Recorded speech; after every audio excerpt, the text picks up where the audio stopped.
Salut à tous, c'est Emmanuel, on est sur TechZat et aujourd'hui on parle du drone Snaptain A15F.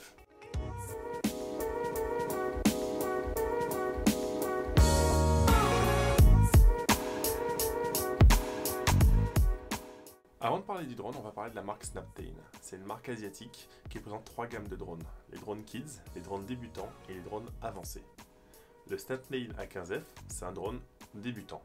Vous trouvez une gamme de prix en fait qui va partir de 32 € à peu près jusqu'à 200 € pour les drones avancés.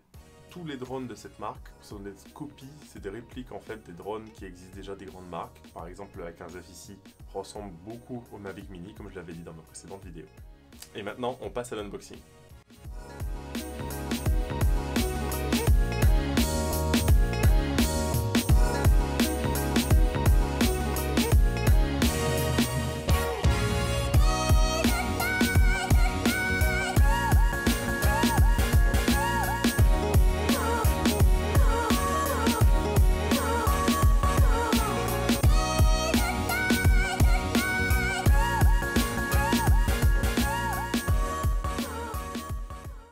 Avant de faire le test du drone, je me suis fait une petite checklist, que voici, sur ce que j'attends d'un drone en particulier. Tout d'abord, parlons de l'autonomie. Le drone nous vend sur le papier 30 minutes de vol. Effectivement, il est livré avec deux batteries. Lors du test, j'ai pu constater que chacune durait environ entre 13 et 15 minutes. De plus, ce qui est intéressant, c'est que le chargeur a une petite LED qui change de couleur lorsque la batterie est chargée. Chaque batterie se charge environ entre 45 minutes et 1 heure.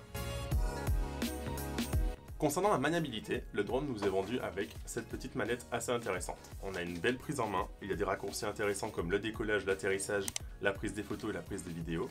Directement intégré, on peut mettre son téléphone grâce à ce support. Par contre, moi qui ai un iPhone 11, l'iPhone est plus lourd que la manette et le support peut facilement lâcher. Le drone nous est vendu sur une distance maximale de 80 mètres.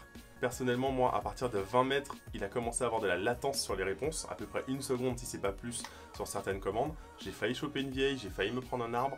Pour moi, ça, c'est pas vraiment top. Concernant la stabilité, il est vraiment pas bien équipé. Il ne possède qu'un seul capteur en dessous, c'est la caméra, qui en fait gère juste l'altitude. La moindre rafale va vraiment déplacer le drone. J'ai essayé de le faire en vol stationnaire, un peu haut, il a failli se retrouver sur le toit d'un immeuble. Maintenant qu'on a parlé des capteurs, la qualité d'image. Je vous ai parlé de la seule caméra qu'il y avait en dessous qui était pour gérer l'altitude. On peut filmer et enregistrer avec, mais c'est vraiment très laid. Maintenant on a la caméra avant qui n'est pas motorisée. C'est à nous de la déplacer pour avoir le plan qu'on veut avant le décollage. Et là c'est vendu sur du 1080p, comme vous pouvez le voir sur les images. Ça saccade, c'est pas stable. De plus, encore une fois, le fait que le drone soit mal équipé au niveau des capteurs de stabilité, chaque à-coup fait que la caméra se penche. C'est pas avec ça qu'on va faire de super belles images de vacances. Concernant l'application, elle est assez sympa. Le drone génère son propre Wi-Fi, l'appairage se fait par ce biais. Elle est assez intuitive, on peut se séparer de la manette et contrôler le drone directement depuis le téléphone. Maintenant, beaucoup de fonctionnalités n'ont pas marché ou marchent très mal. Par exemple, le drone est censé pouvoir vous suivre en vous ciblant. Effectivement, il m'a reconnu, il m'a ciblé, mais il ne m'a pas suivi. Aussi, on peut faire des circuits directement sur l'écran du téléphone et le drone est censé pouvoir suivre ce circuit. Ça n'a pas marché. Maintenant, si vous possédez des casques VR pour mettre vos téléphones, vous avez la possibilité de voir en vision cockpit ce que vous faites avec votre drone. Maintenant, comme je le disais précédemment, vu la latence que vous pouvez avoir, ça peut être dangereux de ne pas avoir une vraie vision sur son drone. Aussi, sur l'application, si vous êtes en train de filmer et que votre drone arrive en fin de batterie et s'éteint, vous avez perdu tout votre enregistrement, il n'y a pas d'enregistrement automatique. Maintenant, parlons du drone en lui-même, de sa structure. Le drone, il ressemble effectivement beaucoup au Mavic Mini de chez DJI. On remarque qu'il n'y a aucune présence de carte SD, c'est-à-dire que tous les films, tout ce qu'on va faire, ce sera directement envoyé sur le téléphone. Les deux batteries s'échangent assez facilement, ils se remettent assez facilement. La structure lui-même du drone, c'est un plastique qui, je pense, est assez cassable. Les moteurs, c'est pas des moteurs brushless, donc ça aussi, c'est un signe de fragilité.